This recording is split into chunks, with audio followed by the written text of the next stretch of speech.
امام سے پہلے آپ کی تکبیر تحریمہ مکمل ہو گئی تو آپ کی نماز نہیں ہوگی۔ اس چیز کی ہم نے بہت احتیاط کرنی ہے کہ السلام علیکم ورحمۃ اللہ وبرکاتہ۔ آج جو ہم نے ویڈیو دیکھنی ہے وہ ہر مسلمان کے لیے بہت ہی زیادہ اہم ہے۔ آج جو ہم نے ویڈیو دیکھنی ہے اس ویڈیو کے تھمبنیل پر لکھا ہوا ہے عید الفطر کی نماز کا مکمل طریقہ۔ یہ ایک سال کے بعد نماز آتی ہے تو بہت سارے لوگ بھول چکے ہوتے ہیں، تو کافی لوگوں کو پریشانی ہوتی ہے۔ تو آپ نے اس ویڈیو کو مکمل دیکھنا ہے تاکہ آپ عید الفطر کی نماز صحیح طریقے سے ادا کر سکیں۔ تو آئیے ویڈیو کو شروع کرتے ہیں۔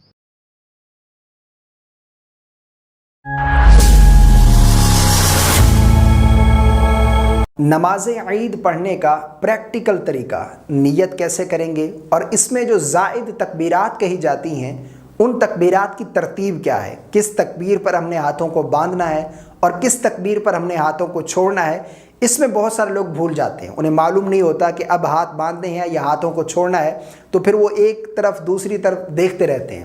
تو آج میں آپ لوگوں کو آسان الفاظ میں نماز عید پڑھنے کا طریقہ سمجھانے جا رہا ہوں۔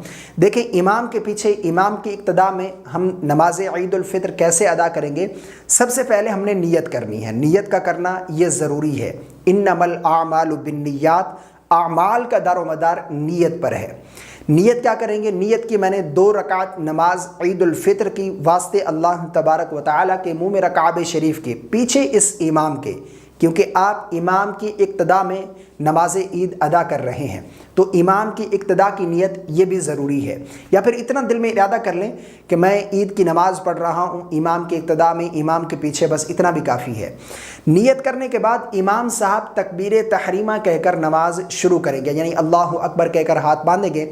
ہم نے بھی امام کی ابتدا میں تکبیر تحریمہ کہتے ہوئے ہاتھوں کو باندھ لینا ہے۔ اب اس میں بہت سارے لوگ کیا غلطی کرتے ہیں کہ امام کی تکبیر تحریمہ مکمل ہونے سے پہلے ہی وہ تکبیر تحریمہ کہہ لیتے ہیں، یعنی اسی طرح امام صاحب جو ہے اللہ اکبر کہتے ہوئے جو ہے ہاتھ نہیں باندھتے، ان کی تکبیر تحریمہ مکمل نہیں ہوتی۔ بہت سارے لوگ جلد بازی میں اللہ اکبر، تو اس طریقے سے اگر امام سے پہلے آپ کی تکبیر تحریمہ مکمل ہو گئی تو آپ کی نماز نہیں ہوگی۔ اس چیز کی ہم نے بہت احتیاط کرنی ہے کہ امام کی تکبیر تحریمہ مکمل ہونے سے پہلے مقتدی کی تکبیر تحریمہ مکمل نہیں ہونی چاہیے، ٹھیک ہے۔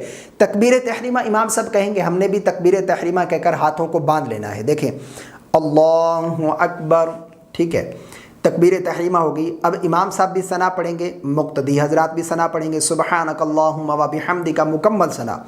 مکمل ثنا پڑھنے کے بعد آپ امام صاحب تکبیرات کہیں گے، 3 تکبیریں کہی جائیں گی۔ اس طریقے سے امام صاحب تکبیر کہیں گے، اللہ اکبر، اللہ اکبر، اب ہاتھوں کو چھوڑ دینا ہے، ٹھیک ہے، یہ پہلی تکبیر ہو گئی۔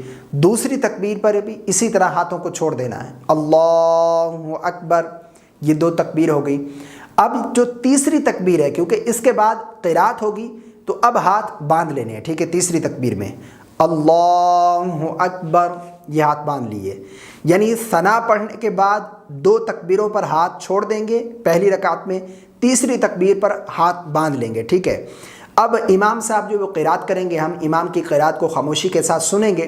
قرات کرنے کے بعد رکوع ہوگا، پھر رکوع کے بعد سجدے ہوں گے دونوں، یہ 1 رکعت کمپلیٹ ہو گئی۔ اب دوسری رکعت میں جب امام صاحب کھڑے ہوں گے تو سب سے پہلے قرات کریں گے، اب تکبیرات نہیں کہی جائیں گی۔ یاد رکھیے گا، پہلی رکعت میں قرات سے پہلے تکبیرات ہوں گی اور دوسری رکعت میں قرات مکمل ہونے کے بعد تکبیرات رکوع میں جانے سے پہلے جو ہے وہ کہی جائیں گی، ٹھیک ہے۔ دوسری رکعت میں کھڑے ہوں گے تو سب سے پہلے جو ہے امام صاحب قرات کریں گے، سورہ فاتحہ پڑھیں گے، پھر کوئی سورت ملائیں گے، اس کے بعد اب 3 تکبیرات کہی جائیں گے، ٹھیک ہے۔ اس طریقے سے اللہ اکبر، یہ ہاتھ چھوڑ دیے، پھر دوسری تکبیر اللہ اکبر، یہ ہاتھ چھوڑ دیے، یہ تیسری تکبیر اب کہیں گے اللہ اکبر، یہ ہاتھ چھوڑ دیے۔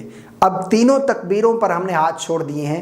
اب جب چوتھی تکبیر ہوگی تو اب ہاتھوں کو کانوں تک بلند نہیں کرنا، بلکہ اللہ اکبر کہتے ہوئے رکوع میں چلے جائیں گے، یعنی قرات کے بعد 3 تکبیروں پر ہم نے ہاتھ چھوڑ دینے ہیں اور چوتھی تکبیر پر بغیر ہاتھ اٹھائے رکوع میں چلے جانا ہے۔ رکوع کی تسبیح، پھر اس کے بعد دونوں سجدے ہوں گے، پھر قاعدہ بیٹھیں گے، تشہد، درود اور دعا پڑھ کر امام کی ابتدا میں امام صاحب سلام پھیریں گے، ہم بھی امام کی ابتدا میں سلام پھیر دیں گے۔